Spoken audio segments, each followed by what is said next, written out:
संपूर्ण देश भर में मंदिरों में छोटे कपड़े पहनकर दर्शन के लिए आने वाले लोगों पर रोक लगाए जाने का आंदोलन जोर पकड़ता जा रहा है। देश भर के कई मंदिरों में इसको लेकर पाबंदी लगा दी गई है। अब उत्तराखंड में भी इसी तरह फैसला लिया गया है।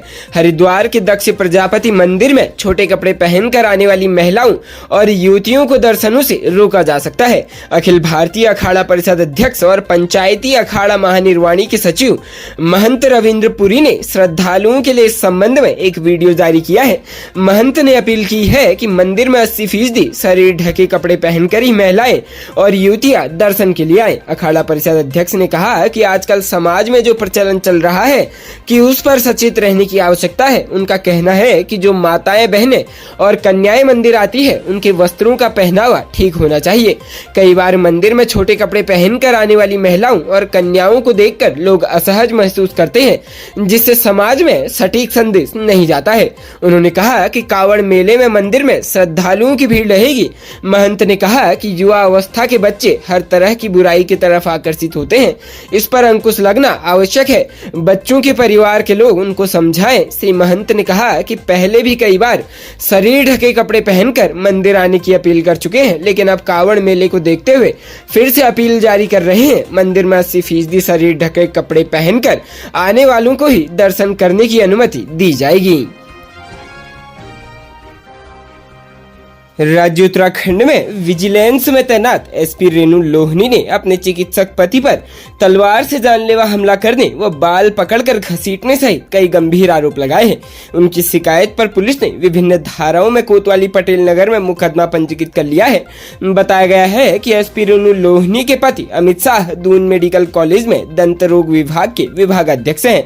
पुलिस अपने ही अधिकारी से जुड़ा मामला होने के कारण सभी पहलुओं को बारीकी से जांच रही है। प्राप्त जानकारी के अनुसार एसपी विजिलेंस रेणु लोहनी ने कोतवाली पटेल नगर में गत 17 मई को शिकायत दर्ज कराई कि उन्हें 17 मई को नैनीताल जाना था। वह अपने ऊनी कपड़े लेने के लिए ससुर डीएल शाह के साथ मेडिकल कॉलेज परिसर में स्थित पति के सरकारी आवास में गई। वहां पहुंची तो पति अमित शाह घर में मौजूद थे।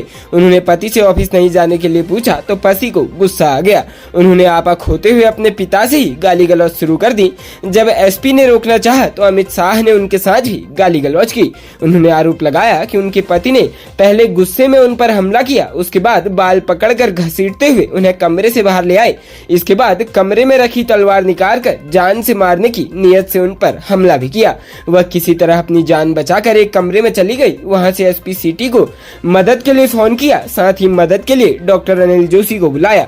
जब तक वह पहुंचे तब तक एसपी रेणु लोहनी बेहोश हो चुकी थी, जबकि पति वहां से फरार हो गया था। एसपी की तहरीर के आधार पर कोतवाली पटेल नगर में पति अमित शाह के खिलाफ भारतीय दंड संहिता की धारा 307, 504, 506 और 323 के तहत अभियोग पंजीकृत कर लिया मुकदमा पंजीकृत किया है।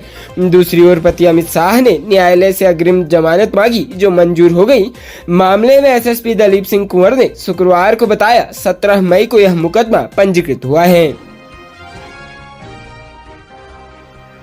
राज्य उत्तराखंड में सड़क पर आवारा पशु लोगों के लिए मुसीबत बन रहे हैं। आवारा पशु कई लोगों की जान भी ले चुके हैं।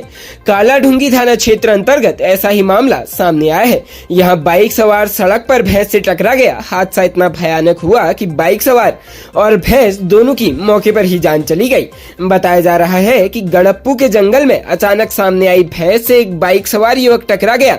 बाइक सवार को अनफानन में एसटीएच लाया गया। एसटीएच के चिकित्सकों ने उसे मृत घोषित कर दिया है।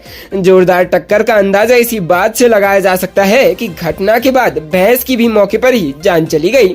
बताया जा रहा है कि बरहनी बाजपुर निवासी 29 वर्षीय संजय राणा बाइक से हल्द्वानी जाने की बात कहकर निकला था। बरहनी से निकला संजय अभी गड़प्पू के जंगल में पहुंचा था कि तभी बाइक के सामने भैंस आ गई। जब तक संजय कुछ समझौता करता और ब्रेक मारकर बाइक रोकता, तब तक भैंस से जोरदार टक्कर हो गई। बताया जा रहा है कि बाइक की रफ्तार बेहद तेज थी। इसी वजह से संजय बाइक को काबू नहीं कर सका और भैंस से टकरा गया। इस हादसे में भैंस की भी मौके पर ही मौत हो गई। गंभीर रूप से घायल संजय को रात में गश्त कर रहे पुलिस कर्मियों ने सड़क पर लहूलुहान पड़ा देखा। आनन फानन में कालाढूंगी अस्पताल पहुंचाया। वहां हालत नाजुक होने पर उसे एसटीएच रेफर कर दिया गया, जहां इलाज के दौरान उसकी जान चली गई। युवक की जान जाने के बाद परिवार में कोहराम मचा हुआ है। राज्य की राजधानी देहरादून में हाल ही में बना लच्छीवाला टोल प्लाजा गुंडई का अड्डा बन चुका है, जहां टोल कर्मी खुद गुंडई करने लगे हैं। घटना बुधवार और गुरुवार 2 दिन की है, जहां पर टोल कर्मियों ने बुधवार की रात को स्थानीय भारतीय जनता पार्टी कार्यकर्ताओं से टोल वसूलते वक्त दुर्व्यवहार किया गया और गुरुवार की रात को किसान यूनियन से जुड़े हुए 2 किसानों के साथ एक बुजुर्ग की जमकर पिटाई कर दी। इसके बाद इस बुजुर्ग को काफी चोटें आई। प्लाजा में हुए दुर्व्यवहार से नाराज भारतीय जनता पार्टी कार्यकर्ता अपना रोष जताने के लिए जब शुक्रवार की सुबह टोल प्लाजा पहुंचे तो वहां पर भी टोल कर्मियों ने अपनी गलती मानने के बजाय भारतीय जनता पार्टी कार्यकर्ताओं पर हल्ला बोल दिया। आपसी विवाद के बाद काफी हंगामा हुआ, जिसकी वजह से पूरा मामला कोतवाली पहुंच गया। कोतवाली पहुंचने के बाद दोनों पक्षों के द्वारा एक दूसरे के खिलाफ तहरीर दी गई। पुलिस मामले की जांच कर रही है। बताया जा रहा है कि पार्टी कार्यकर्ता पंकज शर्मा, सोनू गोयल, अंकुर अग्रवाल, सुशील जायसवाल शादी समारोह से देहरादून वापस आ रहे थे। टोल प्लाजा पर पहुंचने के बाद उन्होंने फ्री पास दिखाया। उसके बाद भी कर्मी द्वारा जबरन उनसे टोल शुल्क मांगा गया, जिसे देने से कार्यकर्ताओं ने इनकार किया तो टोल कर्मियों ने पीट दिया। वैसे ही गुरुवार की रात को देहरादून जा रहे किसानों से टोल कर्मी द्वारा टोल का अतिरिक्त शुल्क मांगा गया। जब उसका विरोध हुआ तो टोल कर्मियों ने उनको भी पीट दिया। प्रदेश में एक बार फिर किसी कैबिनेट मंत्री पर हमले के प्रयास और फिर उपस्थित लोगों के द्वारा मंत्री के समक्ष हमलावर युवक की पिटाई की घटना दोहराई गई है। पिछले दिनों मंत्री प्रेमचंद अग्रवाल अपने विधानसभा क्षेत्र ऋषिकेश में ऐसी एक घटना के कारण विवादों में रहे थे। अब मंत्री गणेश जोशी के साथ ऐसी घटना हुई है।